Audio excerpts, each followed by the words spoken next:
right, Joanna Bromley here with JCB Mental Performance Consulting. I've got our third interviewee here for the JCB MPC Get Loud. This is Megan Jones. Megan has been a leader for as long as she has been involved in sport. She is a passionate individual and competitive at heart. Megan and I actually met while obtaining our master's in sport and performance psychology at UWM back in 2016. We both entered the lab, and upon a quick conversation and evaluating our class load, we knew that we had both gained a study buddy and a friend for life. Megan is naturally an athletic individual, so it's no surprise that she grew up competing in swimming, in track and field, in volleyball, and in basketball. It was basketball that ended up being her true love, and a group of girls that she started playing with in third grade that made her youth career both successful and memorable. This cohesive bunch actually played together for years and eventually advanced to the Final Four in the state tournament, both her freshman and junior year in high school. The team placed third in state both of those years, and Megan was actually named a top 12 finalist in the Illinois for the Wendy's High School Heisman Award, her senior year of high school, and this is actually given based on a combination of academic, volunteer service, and overall athletic achievements. So a pretty big honor there. I would avoid getting in a pickup basketball game with Megan, as she went on to dominate the college court as the Loris shooting guard from 2012 to 2016. But Megan's career did come to a quick halt after she endured several injuries. Her battle to return to play after multiple intense injuries is one to pay special attention to, which I'm sure she'll talk about throughout this interview. Between 2012 and 2014, she actually endured 5 knee and lower leg surgeries, all requiring months of rehab. This time period for her was both mentally and physically draining, and it almost ended her basketball career.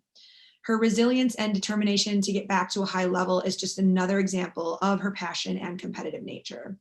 Megan was not able to play until the second half of her junior year in college, but this didn't stop her or her team from earning the 2014 regular season and conference tournament championship, 2016 conference tournament championship, and her team advanced to the NCAA tournament in both her 2014 and 2016 years.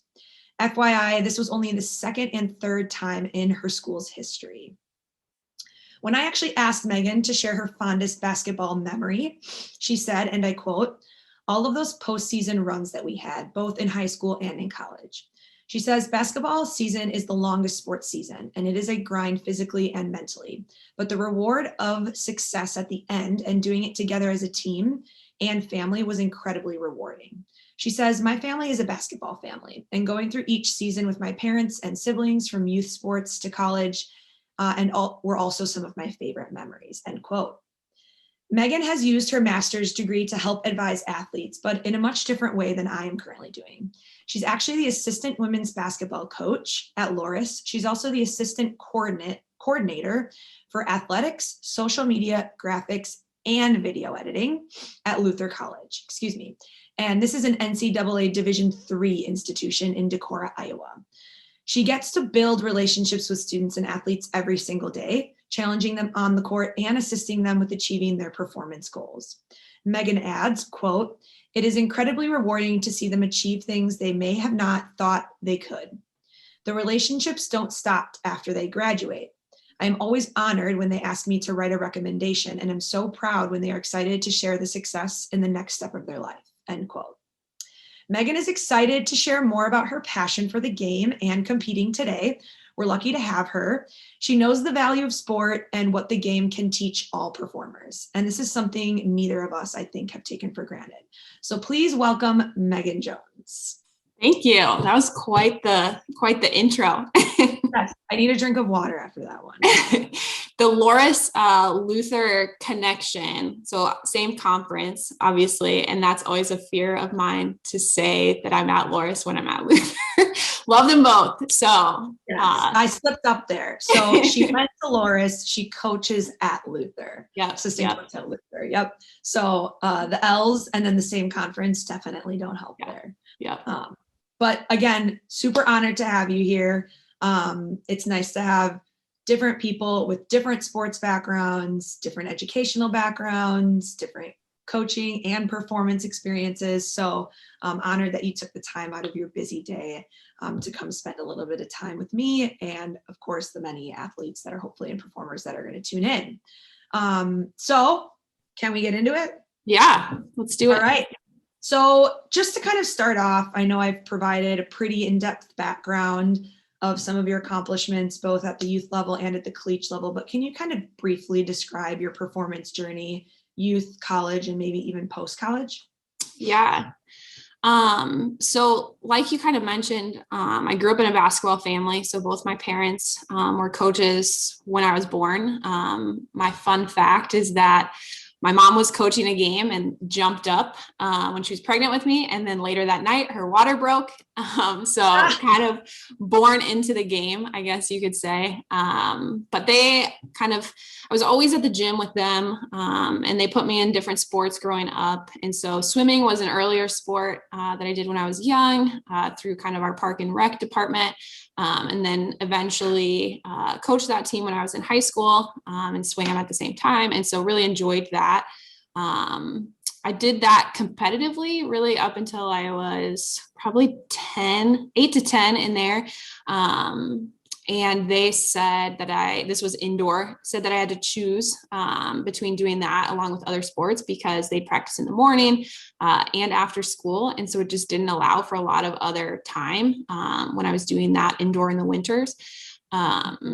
And so decided not to do that, but still swam competitively in the summer through like our rec department. And that was all outdoor swimming at our town pool.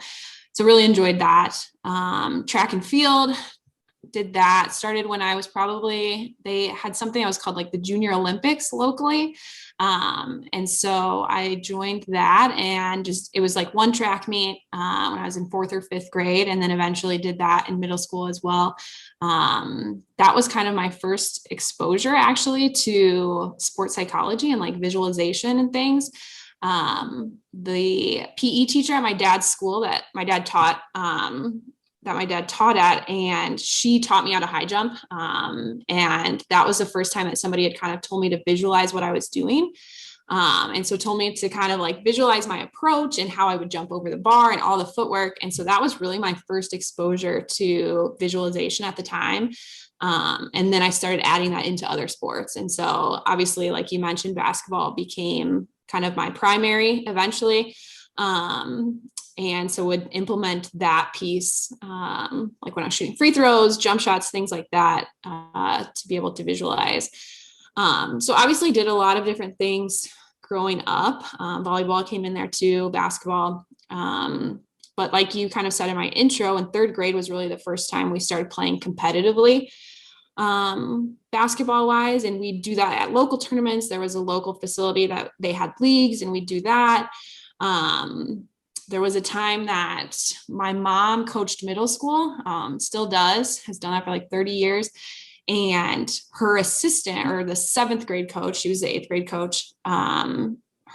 She had like a family member or something, and they were playing a 3-on-3 tournament, and they needed someone tall is what they said. And I was tall when I was young, like the height I am now practically. You're not tall. No, I'm like 5'8", but I was that height when I was in like 6th and 7th grade. And so I was considered tall. And so she asked if I would do it. And I was like, yeah, sure.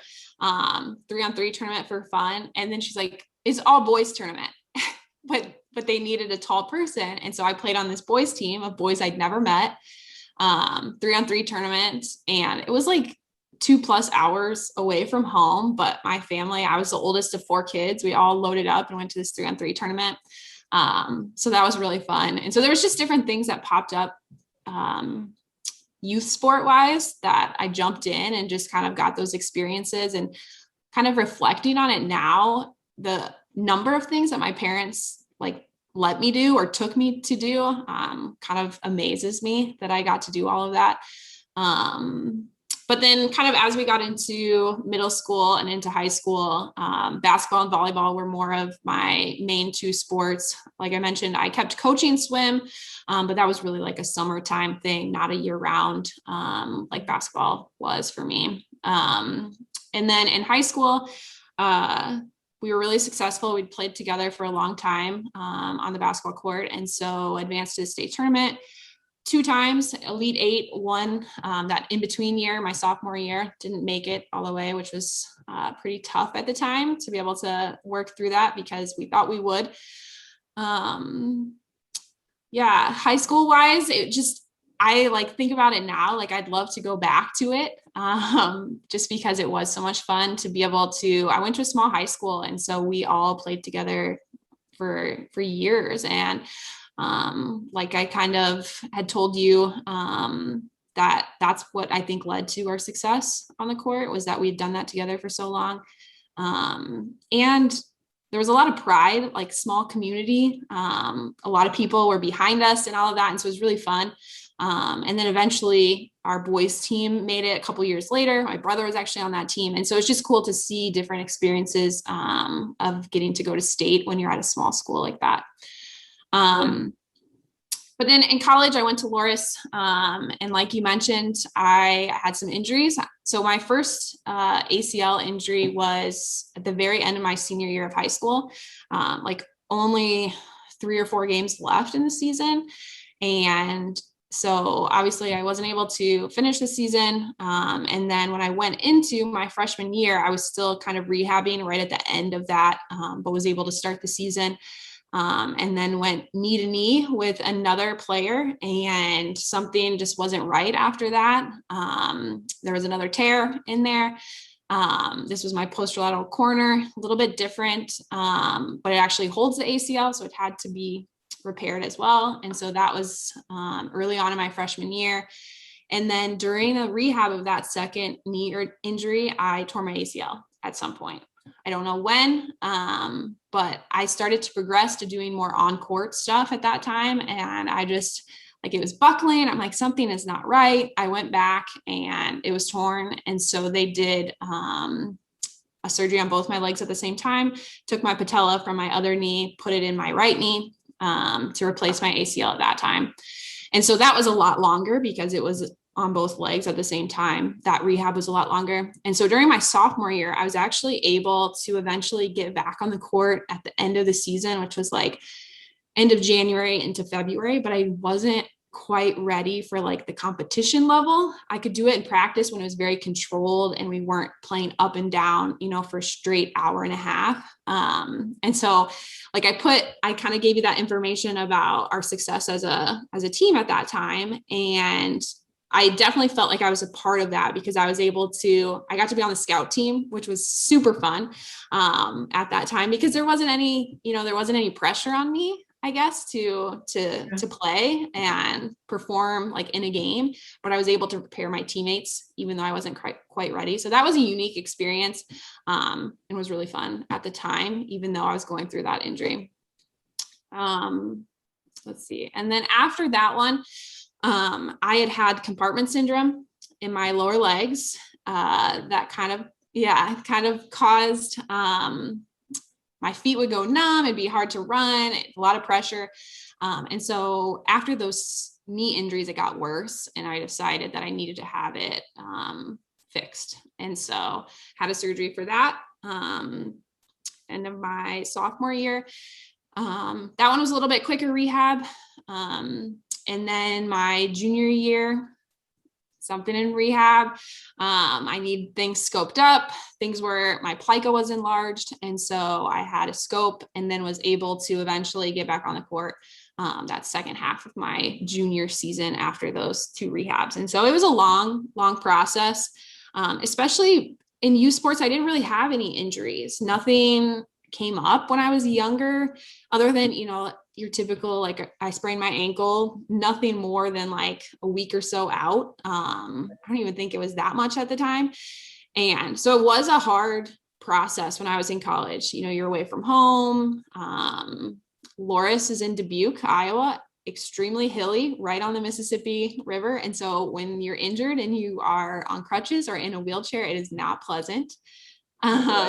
Yeah. And so it was tough, but the end of that and the reward of eventually we won the conference tournament my senior year and went to the NCAA tournament. And that was really when I was playing my best and finally felt like I was myself again after not playing for really 2.5 years. And so, yeah, it was kind of a long journey once I got to college, but a rewarding one in the end. So you covered a lot, which I'm going to ask you to get into more detail as we kind of proceed in the interview. But just to kind of highlight the number of injuries that you had back to back. And, you know, a lot of athletes work their entire youth career, competitively to try to get to that next level. And for you to endure that injury towards the end of your senior year in high school, and then get to that next level that, you know, you absolutely earned. And then to have to go through that is, you know, I'm definitely interested to get inside your brain and see where you were at. Yeah, there was a lot to unpack there. Yeah, if you don't mind, I'm going to get in there. I'm going to ask you to unpack it just a little bit with us here today. So let's take a little bit of a step back to your youth kind of journey, maybe more specifically kind of the high school years, and maybe even a little bit into middle school, since you had mentioned, you know, the use of some of the visualization and strategies at that level. But tell me a little bit about your mindset as a youth athlete, kind of what motivated you, or a question I ask a lot of my athletes is, what was your why? Like, why did you love that basketball and volleyball so much? What kind of really connected you to the sport and kept you, you know, internally motivated? Yeah. I think when I was younger, I just wanted to win. And that was pretty motivating for me. Like, I am ultra competitive in everything. And growing up with multiple siblings, we were all pretty close in age. Like, we were competing at home, just in all aspects of life. And our family jokes about that now, just of how competitive we are. I think my mom might be the most competitive of all of us too. In other words, don't get into a game of Monopoly with the Jones family. Yeah, it gets a little heated. And so I think just winning when I was younger was what was really motivating to me. And like I mentioned, my parents were coaches as well. And so I think there was some, I wanted to please them a little bit. I wanted to make them proud. I was the oldest. I kind of wanted to set that example. And so that was pretty motivating to me as a kid, especially when I was younger. That was another thing I didn't mention, kind of talking through youth sports, was with my mom coaching middle school. When I was in 4th or 5th grade, she let me come to practices. And this was a 7th and 8th grade team. And some 6th graders would make it, because middle school was 6th, 7th, and 8th. And she would let me come and practice with the 7th grade team when I was in like 4th and 5th grade.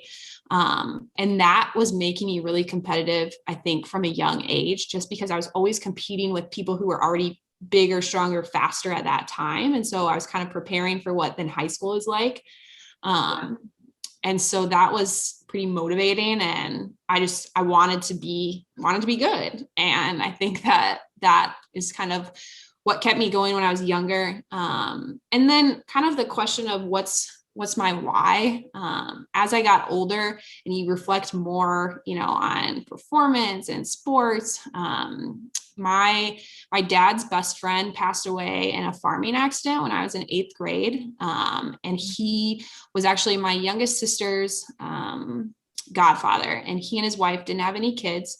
And so they really enjoyed following me and my siblings in our sports, because he loved sports. And so it kind of became my thing to, like, faith is really important to me as well. And it kind of became my thing to say a prayer during the national anthem. And I kind of would almost like I was talking to him. And so he was kind of my why for a while, like, just that it taught me that life is short and you have to do everything, you know, 100% no matter what, because you don't know how long you're going to be here. And I know that that's pretty straight to the point.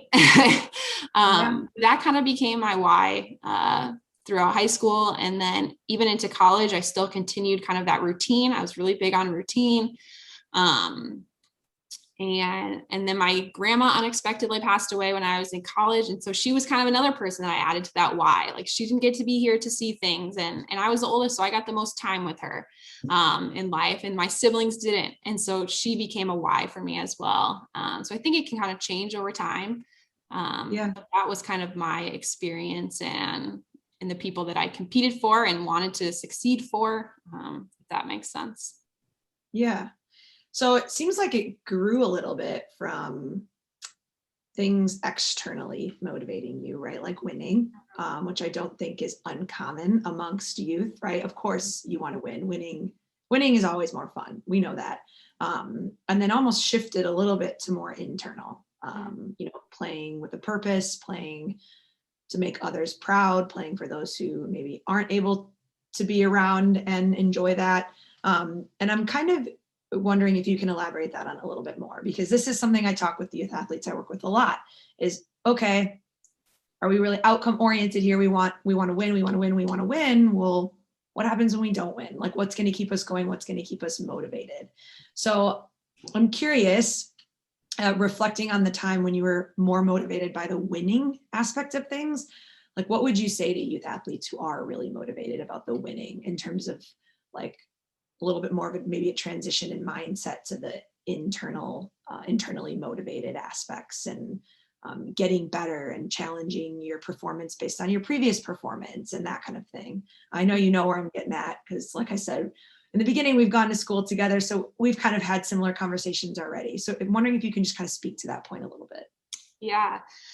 I think when I was younger and I was more motivated by winning and by maybe being the best, I don't think I was being the best teammate that I could be. I think I was pretty harsh on my teammates at the time because they maybe weren't in it the same way that I was, or they were there to have fun and be with their friends, which was a little bit different than maybe my mindset at the time. I was pretty competitive. And so reflecting now as I've gotten older, I don't think I was the best teammate at that time when I was pretty extrinsically motivated. And I don't think I was meeting my potential at that time. It wasn't until it was more within me of why I was competing and what I wanted to achieve and how I wanted to help my teammates get there too, that I felt like I really reached my potential or kept working towards my potential because I found that intrinsic motivation at the time. Yeah. Yeah.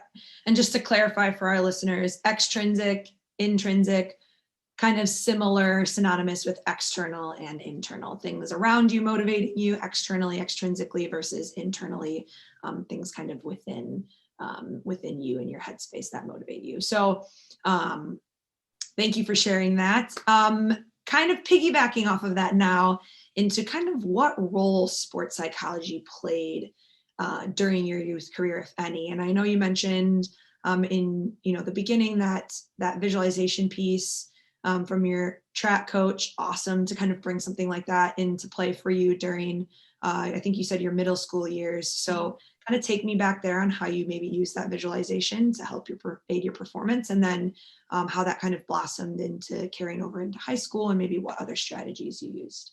Yeah. So I was fortunate that someone kind of introduced that to me really early on.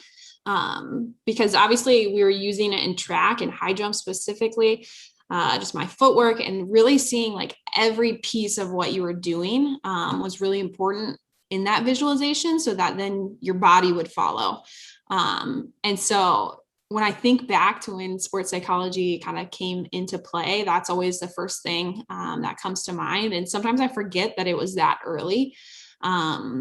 But then another piece that was pretty formative for me was sports psychology and really like piqued my interest in it. And obviously then to go on to school to study it was my parents gifted me a book called Mind Gym. I think Gary Mack is the author. And it's like short little chapters from elite athletes that they kind of explain their mental, their mindset, things that they've experienced, whether it's injuries or just on-court performance or, those external things that may be distracting or things that can have an impact on your performance just in life. And, if things happen with your family or things like that can play a role. And so I fell in love with it. I would read a little chapter every night before bed, along with, I kind of mentioned faith is a big part of my life as well. I had, it's kind of like an athlete's devotional. So I'd read, it's just a little short blurb every night as well. And those are my two things that I did. And I felt like mentally that put me in the right place to go to bed and think about things that I needed to think about for the next day. And so visualization kind of blossomed into when I was in high school, doing those two things before bed every night. And then I'd kind of lay there going to sleep, thinking about if we had a game the next day, things that I needed to visualize. And so it really started like 24 hours in advance. And looking back now, sometimes I'm like, did other people do that? Like, I didn't. like I was a little extreme, I think. But that was like my first exposure to sports psychology and visualization and different techniques that elite athletes use. And I became really obsessed with it. And it worked for me. Like I felt like that routine and those cues for me is what really led to my success. But that was kind of my first exposure to it. And then, as I mentioned, obviously injuries were a big part of my college career, unfortunately. And I was able to implement those sports psychology tactics, I guess you could say, in a different way as I tried to return. So that's pretty amazing to me. One, that you were introduced to those strategies so early in your youth career. And, part of my mission is to make youth athletes a little bit more aware of these pieces. So how diligent you were in terms of like every night writing this stuff down and visualizing it and reflecting on it, and like putting in the work, I think is a really cool message. Because one of the other things I talk a lot to my athletes about is that, your brain is a muscle, right? And we have to train our brain like we train any other part of our muscles. And like we go to the gym to, for you specifically, I mean, I don't know how many free throws you took a day in high school and in college, but I'm sure it was a lot, right?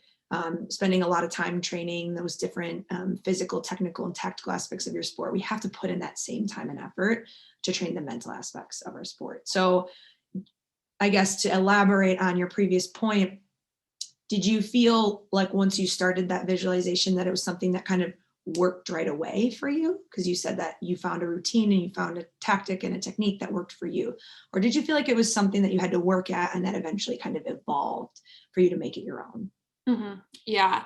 I definitely think it was something I had to work at. Now, having a really specific event with high jump and visualization of that taught me how to do it really detailed and really specific to actually see it all pieced together. Sometimes I think even now as a coach, like when I'm trying to get our athletes to visualize something, they may just see like the start and the end rather than all the pieces in between. And so that's what I had to learn. But having that really specific thing when I was really young was really helpful for me to then build on it in other sports. And then, as high school went on and we were really successful as a team, I could kind of build on that and add more to it. With visualization, that then it was able to, start the night before of I could picture things in my mind of how I wanted it to go. And then I was able to make it happen on the court. Whereas I think at first, when I was just starting, it was more like that free throw. It's something very specific, really controlled. I was able to see it, but I wasn't able to do everything, visualize everything that would happen in a basketball game. A basketball game is a very up and down, lots of different things happen. It's not super controlled. And so things are out of your control when you're on the basketball court, but having that experience early on helped me to build on that. And like I said, I was pretty extreme, and for me to like reflect on it, like how did this happen? Because there wasn't someone telling me how to do it. And I think that's why I became so interested in sports psychology, because I was like, wait, there's people out there that can help you do this. Like I was just reading about it. I was kind of coming up with things on my own. And so that's why I got interested in it, just to help other athletes learn how to do those types of things, because I'm like, this is working for me. And it's not doesn't have to be hard. Like it could be simple little things that can refocus you. I was having a conversation with our captains the other day, and we're kind of reading a leadership book with them. And they actually brought up Ken Reviza in the book. And so I was kind of talking about my experience. And I said, reflecting now, I realized that another cue that I had when I was on the court was I used to, and people don't do this now, like lick my hands and wipe my feet, wipe my shoes, to get them sticky. Like cringe a little now. Yeah. But I told my captains, I said, that was like a cue for me to refocus. There's a dead ball, change of possession, something happened. I would do that. And that was my cue to kind of like stay in the zone, not let something else distract me. And so there's just lots of things like that I've reflected on more now, now that I've learned more about sports psychology, become a coach. Just as you get older, you reflect on different things, I think. Talking about my age here a little bit, but I think there was just, I think back now and I feel very fortunate that I was taught that at a young age, that someone kind of gave me that advice, and then that my parents gave me that book. Like, I think it was a Christmas present, but yeah. It's pretty cool. One book and changes the way that you prepare for it. It's pretty cool. So it sounds like, the self-taught visualization kind of evolved, and, as you progressed, you became able to control those images much better, and the vividness of those images became a little bit more clear. And then it kind of, like you said, evolved into you using different cues and different things to aid in your performance, even as you got into college. So now I'm wondering, was it continuously this self-taught journey, or did you have any additional resources at the collegiate level available to you in regards to, sport and your mental performance? Yeah, we didn't really. I think at one time, Laura's had a master's program in like psychology, nothing specific though, but there was someone that was a student that was interested in sport. And so I think she maybe talked with us as a team like 2 or 3 times, like very general, nothing specific. That I can remember. And it was a Division III school.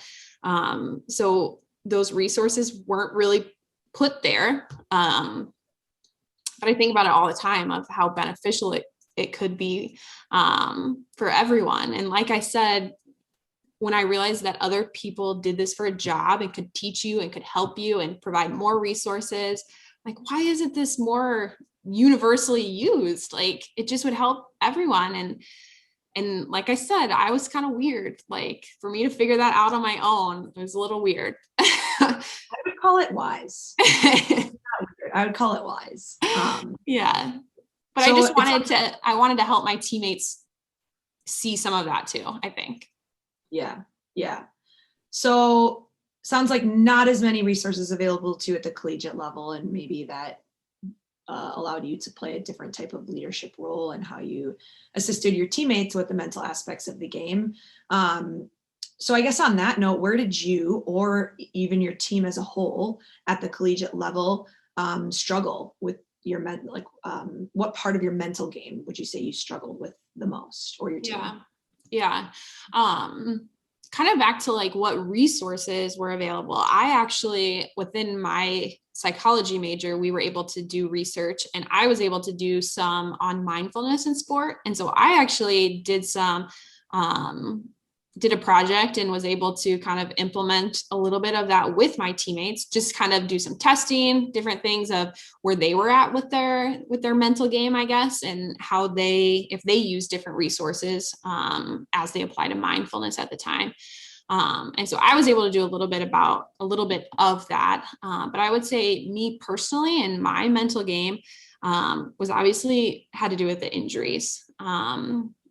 I think I was pretty strong mentally, just, talking through different things that I did as like a performer. I found a lot of success in that, but then throw in the injuries, plural. I think that's when I struggled the most with my mental game. And I think every time that I would go through a rehab, it was like I started over again. It was like I almost got to the end and then another injury came, and one that I couldn't play through. And so that became pretty defeating, I think. It was easy to be motivated after the first one. I was going into my freshman year of college. I knew I had 4 more years to play. Even though it cut my senior year short, I was able to still, like, mentally, I knew that I still had all that time. But then that first one when I was in college came up, and then a second, and then a third, and it felt like I was never going to get there. And so at that time, I think, like, I struggled a lot, and like, my friends were great. I think one person that probably helped me the most through all of that was my athletic trainer. I obviously was spending a lot of time with him in rehab, and it's not like he was trained in sports psychology, but he helped me through a lot of that, to be able to come out of it and find success after all of those injuries. Yeah, I mean, I can't quite imagine. I mean, you have the ACL tear, right? And then you used a lot of really big words in describing the different parts of me that were broken, but then it was something else around your ACL. And then I think there was that third one in between. Then there's the compartment syndrome, right? So, I mean, you're on what the compartment syndrome was like your fourth-ish kind of injury, Yep. surgery, whatever that was. I mean, you hit that fourth one, like, and now mentioning, you didn't have any resources to help you get through that other than a very nice and good listening athletic trainer. I'm just wondering, like, any doubt in your mind at that point on whether or not you'd see the court at the collegiate level, and like, what got you through that? Yeah, I mean, obviously there was doubt. I think there was a time when the doubt was, will I be cleared to play, but not be good enough anymore to actually get on the court? That was a major thought in my mind. Just because I did find success in high school, and then now I haven't played for basically 2 full years. And so the doubt stemmed a lot from, I'm going to get through this, and they're going to let me play, but am I actually going to be good enough? Like, I didn't even know what I looked like on the court anymore. Yeah. And so that was really hard. I think there was times of, do I just give it up? Like, is this just going to keep happening? All of them have been out of my control. Like, do I stop? But I was very driven by, I did not want an injury to end my career. I wanted to be able to make that decision myself. And so to then be able to get back on the court kind of halfway through my junior season, and play, like, I had a start in there, but not consistent. Wasn't super consistent playing time at that time. I mean, it had been 2.5 years since I'd played in a real game.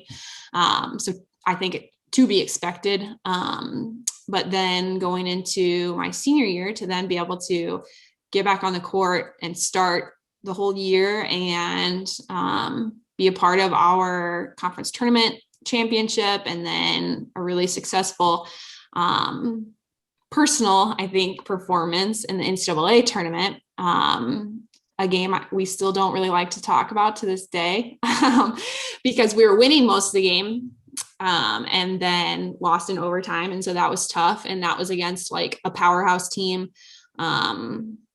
Division III, they're actually making the jump to Division I this next year, St. Thomas in Minnesota. And so very successful. And so, we thought we had it, and then to lose in overtime was really tough. And so there was some feeling at that time of, I'm just getting back to being me. And so I entertained the idea of using my like medical injured year to be able to play again.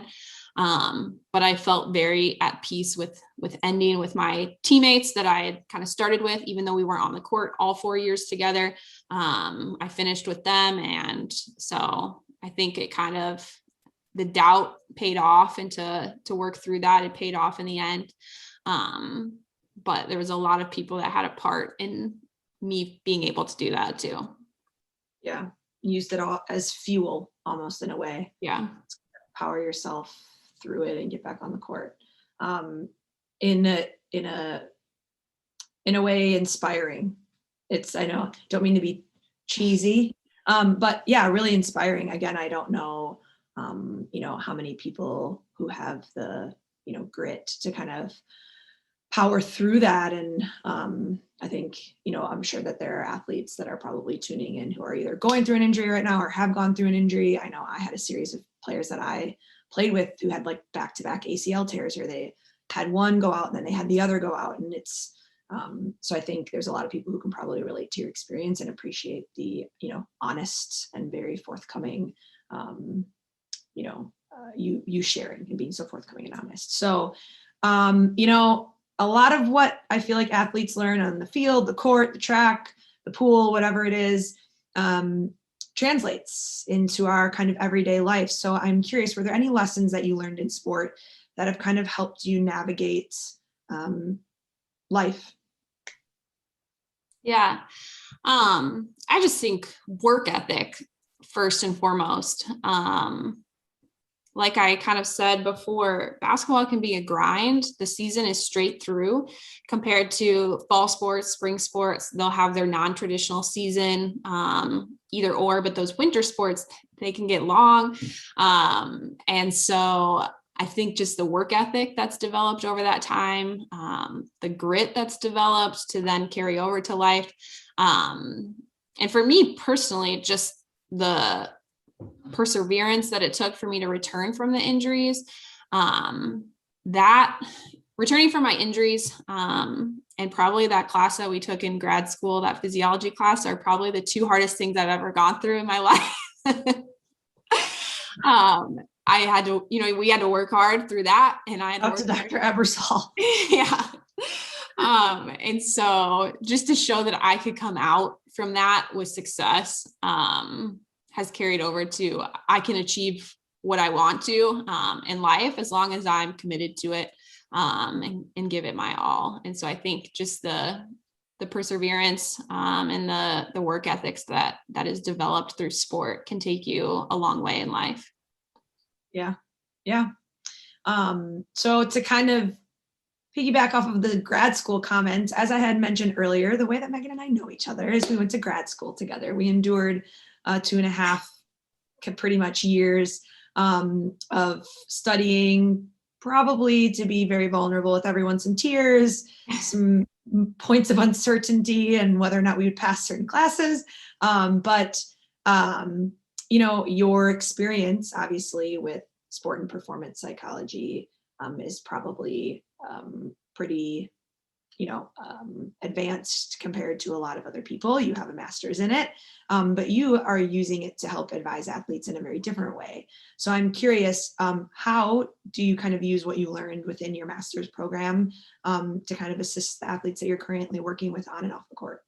Yeah, I think there's a lot of ways that I use it, which is why I love what I do as a coach, because I can use my experience, my education, my personal experience to really help them. I kind of mentioned that we've been reading like a leadership book with our captains to prepare for next year. And so my input in terms of sport and performance psychology, I feel like they value that. I feel like my head coach values that. And so it's fun to be able to add that in. I'm not working with them as a client or anything, but to be able to speak generally about my experience and just how beneficial the use of different mental performance techniques can be for them individually, both individually and as a team. I enjoy being able to do that. We've also implemented within our team a little more journaling. We give them a journal at the beginning of the year each year. We have a team mission statement that we make into stickers and put on the front, and we don't ever look at it, but it's just a place for them to write things down. We obviously meet with them as coaches to just do some check-ins and things more informally at times, just to kind of see where they're at. Obviously, your 4 years of college, you go through a lot, and there's a lot of changes, a lot of ups and downs. And so we kind of start the year with a meeting to kind of check in with where they're at before we start the season, usually have some of those within the season. And then at the end, And so we encourage them to use that journal as a place to write things down throughout the year, so that when we do get to meet, they have some very specific things to talk about, because sometimes the way that we perceive something in our mind is different than how it actually is. And so to be able to write it down and then read it again, maybe a week or even months later, and to reflect on that experience, we find is really beneficial for them. And obviously that's something that we learned within our master's program as well. And so to be able to implement some of those things on a more broad basis with my team is something that I really enjoy. Another piece of it too, in advising kind of my players, is I really enjoy helping them kind of navigate that next step in their life. So, sophomore, junior year of college, they start to think about, what am I going to do next? Some people know they're going to get a job. Some people are, do I go to grad school? Do I get a job, then go to grad school? There's lots of different things. And so they come to me with different questions about how I navigated that time in my life, kind of the timeline of, if they know they want to go to grad school, when do I take the GRE, things like that. And so it's fun for me to get to help them kind of navigate that by speaking to my own personal experience as well. And then always getting to, write them a recommendation because they did develop that work ethic and that perseverance to make it through college athletics. And so I know they'll be successful wherever they decide to go next. And so kind of two different pieces to that, and using my experience, both specifically within sports psych, but also just generally as someone who went from a college athlete to a grad student to then getting a job. So. Yeah. So it's interesting to hear how, even without like a specifically someone you hire, right, to provide those services for, your program or the school as a whole, how you've kind of planted those seeds just with the journaling and the book on leadership and just kind of guiding them. I think that's really cool. And I know I encourage athletes to journal quite a bit. So I think it's going to be neat for them to hear that, athletes are doing that at the collegiate level too, and that it helps a lot. So that piece is really cool. I also want to speak to your piece on, post-college athletes. I feel like, as athletes, we're on a schedule and everything's kind of planned out for us, and we know where we're going, and we know what we want to do, and we know what kind of our priorities are. And then you get to a point where now you're not playing anymore. And I remember having that feeling of like, now what? Like, I have not a clue, right? And so I think that it's really cool that you're there for the athletes in that way, to advise them and just to kind of help them at least think about and reflect and, connect them with resources. So I think that piece is really, really neat too. And hopefully we have some college athletes tuning in who maybe I'll connect them with you if you feel like talking to anyone else outside of your team. But a really cool piece, and something that no one's really brought up yet. So thanks for sharing that one. Well, I want to be respectful of your time, Megan. I know you are a working lady with lots to do. So I want to just kind of give you the last opportunity to share a piece of advice, words of wisdom, a quote, something that kind of resonates with you that you want to share with our audience. Yeah, I think my parting words of wisdom would probably be to just commit to whatever you're doing 100%. I think that you can find success in whatever you're doing as long as you are committed to what you're doing, and finding resources to help you get there too. But to remember that it is a process to finding that success, but if you're committed, the process will pay off. Love it.